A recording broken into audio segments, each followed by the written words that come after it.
Salut, bienvenue dans cette vidéo. Je vais te partager une stratégie complète de trading pour que tu puisses trader sur les marchés Forex, crypto, actions et que tu puisses générer des revenus grâce à ça. Donc, je vais te parler de cette stratégie dans cette vidéo. Avant ça, je me présente. Moi, je suis trader indépendant depuis 2017. Je vis du trading, donc c'est mon activité principale. J'ai une entreprise dans le trading. Et donc, j'utilise plusieurs stratégies, que ce soit en swing trading, en day trading, en scalping. Et donc, je vais te partager une des stratégies qui selon moi est la plus puissante, celle qui permet de générer le plus de profit. Donc je vais te partager tout ça. Avant qu'on commence directement dans le vif du sujet, tu sais que pour trader, il faut utiliser un courtier en ligne, donc un courtier qui va te permettre d'accéder au marché, c'est ce qu'on appelle un broker. J'utilise le broker XTB, c'est celui que je vais utiliser dans cette vidéo. Ils ont une des meilleures plateformes du trading, la plateforme Xstation, une des meilleures plateformes du moment. Il y a plus de 7500 produits qui sont disponibles. Tu peux commencer à trader à partir de 1 euro, donc c'est vraiment accessible. Il y a tout ce qu'il faut, les actions, les ETF, les devises, les matières premières, les indices, les crypto-monnaies. L'ouverture de compte prend moins de 15 minutes. Les dépôts et les retraits sont gratuits. Il y a jusqu'à 0% de commission sur certains produits. Ça fait 20 ans que ça existe. Donc voilà, si tu veux créer un compte, si tu veux commencer à trader, crée un compte dessus. Le lien est en description. C'est rapide et tu pourras commencer à te lancer directement sur le marché, que ce soit en démo ou en réel. Sur ce, on va passer directement à la stratégie. Ok, donc là, je suis sur la plateforme Xstation de XTB. Nous, on va aller dans Indice ici, Amérique. On va utiliser le US 500. Donc, ce sont les 500 plus grosses entreprises américaines. C'est l'indice qui représente les 500 plus grosses entreprises américaines. On va utiliser le S&P 500. Pour ça, je vais me mettre en grand écran. Donc ici, on va afficher le graphique en grand. Et ensuite, on va pouvoir passer directement à l'analyse. Donc moi, ce que j'ai remarqué, c'est que j'ai passé des milliers et des milliers de trades sur les marchés financiers. J'ai repéré que certains trades font gagner plus que d'autres et certains trades nous font passer plus de temps que d'autres. Et là où les trades qui m'ont permis de gagner le plus généralement, c'est les trades qui ont suivi une tendance. C'est-à-dire qu'un swing trading, on appelle ça un swing trading, c'est trader une tendance, c'est des trades qui vont durer quelques jours, quelques heures ou quelques jours, souvent quelques semaines parfois, mais souvent c'est plutôt quelques jours, 2-3 jours généralement. Et c'est les trades qui vont nous faire gagner le plus et qui vont nous demander d'y passer le moins de temps. Parce que par exemple, si on fait du scalping, on va prendre plein de petites positions, des positions qui durent que quelques minutes. Ici, on voit qu'il y a des tendances haussières, baissières, parfois le marché monte et descend. Quand on fait du scalping, on va prendre plein de petites positions à tous les moments comme ça, et on va faire des tout petits profits. Mais ça va nous demander du temps, ça va nous demander de prendre des décisions à chaque fois, donc ça demande du temps, de l'énergie, et finalement on prend quand même du risque parce que si le marché se retourne, ça peut effacer des dizaines de trades d'un coup. Alors que les trades qui vont nous faire gagner le plus, c'est les trades où on va pouvoir suivre une tendance. Par exemple, ici, si on achète à ce niveau-là et qu'on revend à ce niveau-là, c'est un trade qui va durer plusieurs jours. Ici, c'est un trade qui dure même plusieurs mois. Dans ce cas, on est en profit parce que le marché monte et on va pouvoir faire du profit facilement et ça ne nous demande pas forcément beaucoup de temps. On prend juste un trade qui va durer plusieurs jours. Alors, on n'est pas obligé de suivre toute cette tendance-là. On peut suivre juste des morceaux de tendance comme ça sur quelques jours. Ça va nous demander très peu de temps et c'est des trades qui vont nous rapporter le plus. Moi, de tous les trades que j'ai passés, c'est vraiment ces trades-là qui m'ont rapporté le plus parce que concrètement, on va pouvoir suivre une tendance et on va pouvoir laisser courir les gains. Et là où on fait le plus de profit, c'est quand on laisse courir les gains. En trading, généralement, là où on est rentable, c'est quand on coupe les pertes le plus tôt possible et on laisse courir les gains le plus longtemps possible. Et pour ça, il faut avoir des bonnes tendances, soit des tendances haussières, soit des tendances baissières, ça dépend des actifs. Là, on va être plutôt sur un S&P 500, donc c'est plutôt des tendances haussières, mais parfois on a des tendances baissières aussi. Donc pour ça, on va d'abord utiliser un graphique en chandelier japonais. Donc les chandeliers japonais, c'est les petites barres ici qu'on a sur le graphique. Quand c'est rouge, c'est que ça descend sur la journée. Quand c'est vert, c'est que ça monte sur la journée. On est en unité de temps une journée. Donc simplement, quand c'est rouge, ça veut dire qu'on a ouvert ici à ce niveau-là en début de journée, on a fermé ici à ce niveau-là en fin de journée. Le plus bas ici sur le petit trait, c'est le minimum atteint pendant la journée. Et le plus haut ici, c'est la mèche en haut, c'est le plus haut atteint durant la journée. Donc quand c'est vert, c'est que ça monte, quand c'est rouge, c'est que ça descend. Ensuite, on va identifier une tendance. Pour ça, il faut un marché qui a une tendance quand même intéressante. Donc on va aller sur des graphiques qui sont un peu plus récents. On voit que récemment, on a eu plusieurs types de tendances et il y a toujours trois tendances sur les marchés financiers. Il y a la tendance baissière où le marché va baisser.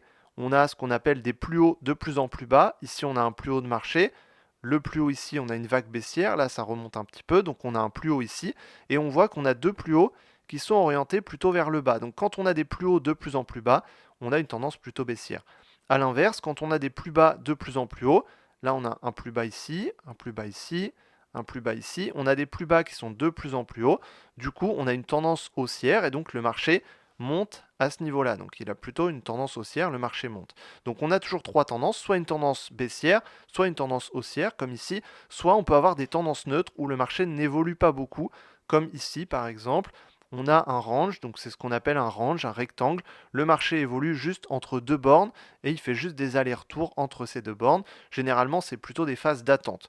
Il y a moins d'opportunités pendant ces phases-là. C'est plutôt sur les phases baissières ou les phases haussières qu'on a les vraies opportunités. Donc la stratégie que je vais utiliser et celle qui rapporte le plus, c'est d'utiliser une stratégie en multi-time frame. C'est-à-dire que on va analyser sur plusieurs unités de temps. Là, on est en unité de temps une journée.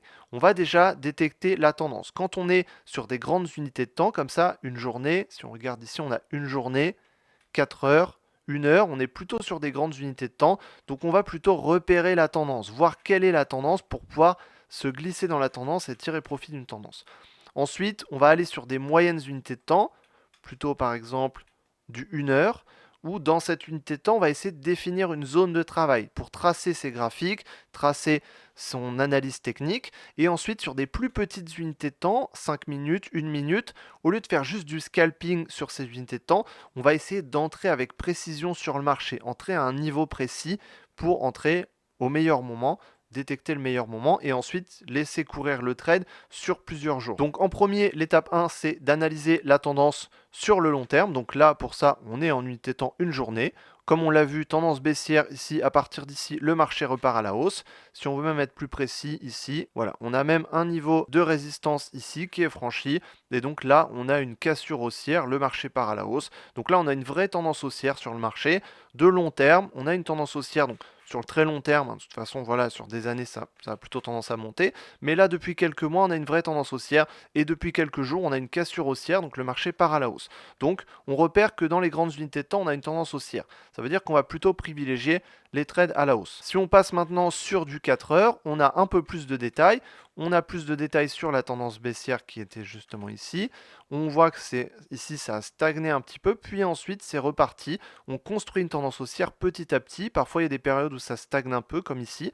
Puis ensuite, on casse ici une résistance et on part à la hausse. Donc il y a une vraie tendance haussière. Pour repérer plus facilement la tendance haussière, ça dépend des actifs. Là sur le S&P 500, c'est assez facile, mais sur le Forex par exemple, parfois les tendances peuvent être plus compliquées à détecter.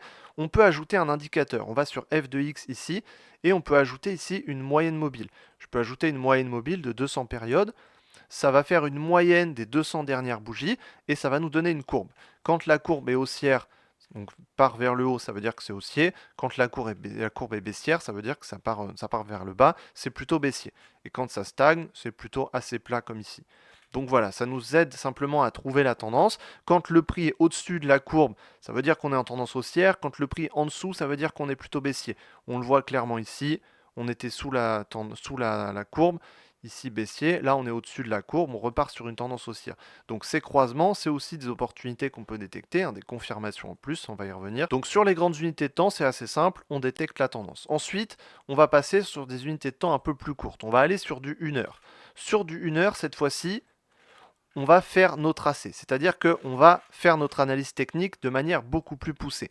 Là, j'ai simplement tracé un niveau de résistance sur l'unité de temps D1, mais il y a d'autres niveaux. Quand on passe en 1 heure, on voit qu'on affine un peu plus le graphique.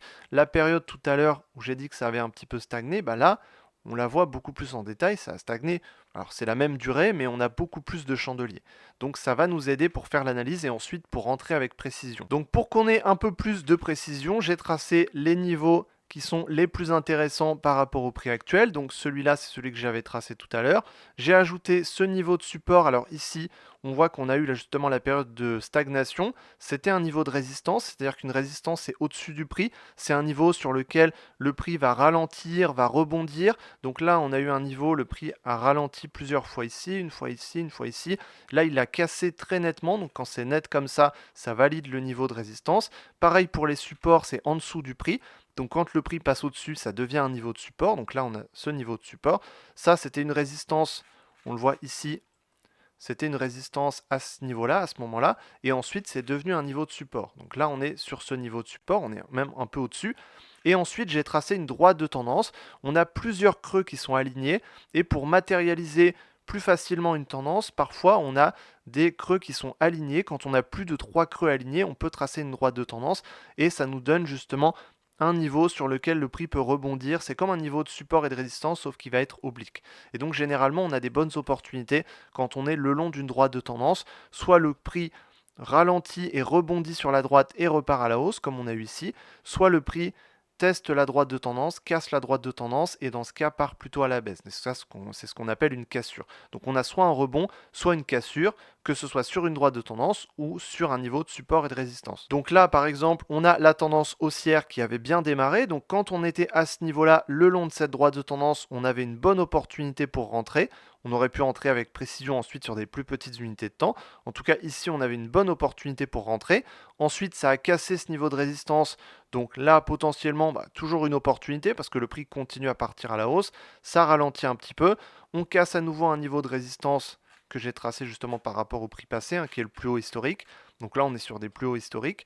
On repart à la hausse, ça casse à la hausse. Donc là potentiellement une nouvelle opportunité, mais on est quand même selon moi un petit peu trop haut pour pouvoir acheter. Et là on est sur un plus haut historique. Donc est-ce que c'est le bon moment pour acheter ou pas? Concrètement, d'après l'analyse technique, comme ça, je dirais qu'on n'est pas forcément sur un bon moment pour acheter. Alors ça peut continuer à monter parce qu'on a une belle tendance haussière, on a une accélération, mais le meilleur moment pour acheter, c'est plutôt quand on est sur un plus bas dans une tendance haussière. Donc là, en l'occurrence, le meilleur moment pour acheter, ce serait plutôt si le prix revient soit sur ce niveau ici, donc ce niveau de résistance donc qui est devenu support, soit le long de cette droite de tendance sur ce niveau de support. Il y a moins de chances qu'ils reviennent à ce niveau-là parce que c'est quand même plus bas et le prix est déjà parti à la hausse. Par contre, sur ce niveau, c'est tout à fait possible que le prix revienne sur ce niveau, qu'il puisse rebondir et ensuite repartir. C'est ce qu'on appelle un pullback. Le prix fait ça parfois et même assez souvent. C'est-à-dire qu'un pullback, c'est quand le prix va casser cette fois-ci assez fortement à la hausse, puis ensuite, il va repartir à la baisse pour confirmer le niveau de cassure et ensuite repartir à la hausse. Donc là, le meilleur niveau selon moi pour entrer par rapport au prix actuel, ce serait sur ce niveau de support. Ici, on a un bon niveau si le prix revient. Maintenant, si on veut entrer à ce niveau-là, admettons qu'on était plutôt vers ce niveau. Si on veut entrer même au prix actuel, on va plutôt affiner notre niveau d'entrée en position parce que là la tendance continue, donc on peut quand même rentrer ici. Il y a quand même une tendance qui va continuer. Le prix peut tout à fait accélérer à la hausse et continuer cette tendance haussière. Donc pour ça ensuite on peut aller sur des unités de temps encore plus courtes. Là je vais par exemple en 15 minutes. Donc en 15 minutes on zoome sur le graphique. On voit qu'on a beaucoup plus de détails par rapport au prix actuel. Et si on veut rentrer au prix actuel, dans ce cas, on prend un trade un peu plus court terme, parce qu'on a vu en H1, on n'est pas sur le meilleur niveau d'entrée. Mais à court terme, on peut être quand même sur un bon niveau d'entrée. Ce sera juste un trade qui durera peut-être moins longtemps, parce que la tendance, peut-être qu'au bout d'un moment, elle va s'essouffler, vu qu'elle a déjà commencé il y a quelques jours. Donc si on veut entrer à ce niveau-là, ensuite, on passe en M15, on redéfinit quelques niveaux clés.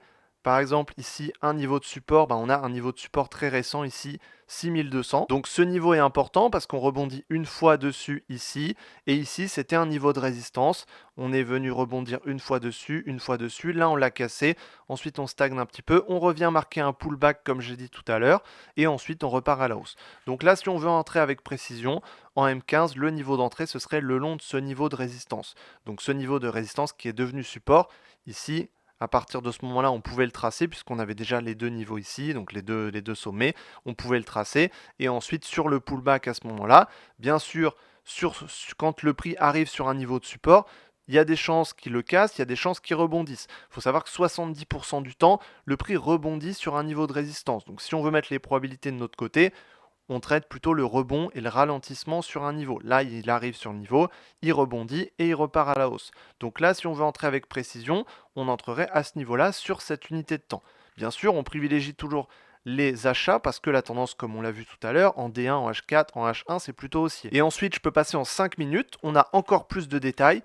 Et cette fois-ci, on voit bien que là, c'est parti à la hausse très fortement depuis quelques heures. Donc ça part fortement à la hausse. Ça confirme vraiment que à ce niveau-là, on avait un bon point d'entrée. On rebondissait sur le niveau de support. On rebondissait également sur la moyenne mobile en M5, donc en 5 minutes. Donc là, c'est plutôt intéressant. Et ici, ça a accéléré à la hausse. Donc selon moi, ici, on est un peu trop haut. C'est un peu trop tard. Là, on a un peu raté le mouvement. Ça peut continuer encore un petit peu, mais ce ne sera pas le meilleur trade. Par contre, si on l'avait pris ici, clairement, on aurait eu un très bon trade parce qu'on aurait pu mettre un stop loss sous un niveau de support. Donc le stop loss, on l'aurait mis ici, hein, c'est la perte maximale qu'on va prendre. En l'occurrence, si le prix casse, on prend une perte. On joue un scénario, on joue le scénario haussier. Donc dans ce cas, si on se trompe de scénario, dans ce cas, le prix part à la baisse. Dans ce cas, on part sur un autre scénario, plutôt baissier. Donc on prend une perte sur ce trade. Donc on met un stop loss à ce niveau-là, 6200. Et on met un take profit qui va être par exemple 6220. Donc là, ça nous fait un ratio qui va être au moins à 2 ou 3. Donc ça veut dire qu'on gagne 2 ou 3. Ici, on est sur un ratio à peu près à 3, je pense. Donc on gagne 3 pour risquer 1. Donc on est largement bien. Et c'est typiquement sur les trades avec des gros ratios qu'on peut générer le plus de profit. Donc toute cette analyse et cette stratégie, elle est valable sur d'autres actifs. Là, on est sur du S&P 500, il y a des fortes tendances haussières. On est par exemple sur, si on va sur l'euro-dollar, donc je retourne ici, je vais dans Forex, euro-dollar. Donc là, on est sur le cours euro-dollar. On voit que les tendances sont complètement différentes. Si on regarde ici, voilà, là on est en unité temps une journée, on voit qu'on a eu des années qui étaient plutôt baissières, ensuite ça a stagné pendant quelques années, ça a baissé, puis ça a remonté. Donc là on est à nouveau sur une tendance haussière sur l'euro-dollar. D'ailleurs j'ai pris un trade il n'y a pas très longtemps sur euro-dollar. Si on zoome un petit peu en H1, on voit qu'on est également haussier, mais la tendance est clairement différente. On a des corrections qui sont un peu plus fortes. Et ensuite en M5, on voit par exemple qu'on n'a pas l'accélération qu'on a sur le S&P 500 actuellement, et on a plutôt une stagnation. Donc on pourrait potentiellement trouver un bon niveau d'entrée sur la tendance haussière. Ici, si on a une droite de tendance, on pourrait trouver un bon niveau, notamment par ici. Donc après, il faut faire l'analyse sur chaque actif, et ensuite on détecte des opportunités. Bien sûr, pour détecter ces opportunités, on peut aussi s'aider d'indicateurs techniques. On peut ajouter un RSI, on peut ajouter un parabolique SAR, un stochastique. J'ai fait d'autres vidéos de stratégie complète où j'utilise également des indicateurs techniques. Donc tu peux aller voir ces vidéos également. Et ensuite, il faut également une bonne gestion du risque et un bon money management. C'est ce qui va te permettre de gérer ton risque et de gérer ton capital correctement. Donc comme je l'ai dit, on met toujours un stop loss sur tous ces trades. Le take profit, on peut ne pas le mettre puisque là où on va gagner le plus, c'est quand on va laisser courir les trades. Donc on peut simplement laisser courir le trade et ne pas mettre de take profit, mais par contre il faut surveiller le trade. Et il y a une technique également dont j'ai parlé dans d'autres vidéos, c'est qu'on peut remonter ensuite notre stop loss petit à petit, et le long de la tendance, là où ça va nous faire gagner le plus, si on revient sur le S&P 500, c'est quand on va pouvoir prendre plusieurs positions, parce que là, par exemple, on a eu des niveaux d'entrée, des plus bas, on en a eu plusieurs, il y a eu c'est plus bas, c'est plus bas, c'est plus bas. Et bien en fait, là où on va pouvoir gagner le plus, c'est quand sur chaque plus bas, on va pouvoir prendre une position et accumuler ces positions le long de la tendance et remonter les stop loss petit à petit. Ça, j'en ai parlé un peu plus dans d'autres vidéos de stratégie. C'est vraiment une technique, ce que j'appelle une technique de pyramidage, où on va cumuler les positions le long de la tendance. On va laisser uniquement un trade avec un stop loss en risque ouvert à chaque fois, et comme ça on va accumuler les positions et laisser courir les gains. Toujours retenir cette phrase, laisser courir les gains et couper les pertes le plus vite possible. Donc voilà pour cette stratégie. Donc si tu veux trader avec la plateforme que j'ai utilisée dans cette vidéo, qui est la plateforme Xstation, sur laquelle tu peux prendre des positions, trader, c'est une plateforme qui est régulée en France et en Europe, donc tu peux y aller, c'est entièrement sécurisé. Tu peux investir à partir de 1 euro, donc pour créer un compte, le lien en description, tu peux créer un compte dessus et commencer à trader avec cette stratégie. Donc clique sur le lien en description pour créer ton compte sur XTB. J'espère que je t'ai aidé dans cette vidéo à comprendre un peu une stratégie qui est vraiment très puissante et que j'ai beaucoup utilisée sur les marchés, sur Forex, actions et crypto-monnaies principalement. C'est vraiment une des stratégies qui rapporte le plus. Donc applique-la et tu verras que laisser courir dans la tendance, c'est ce qui rapporte le plus. Donc voilà, crée un compte sur XTB, utilise cette stratégie et fais-moi ton retour en commentaire. J'espère que je t'ai aidé dans cette vidéo et je te dis à la prochaine dans une autre vidéo. Salut!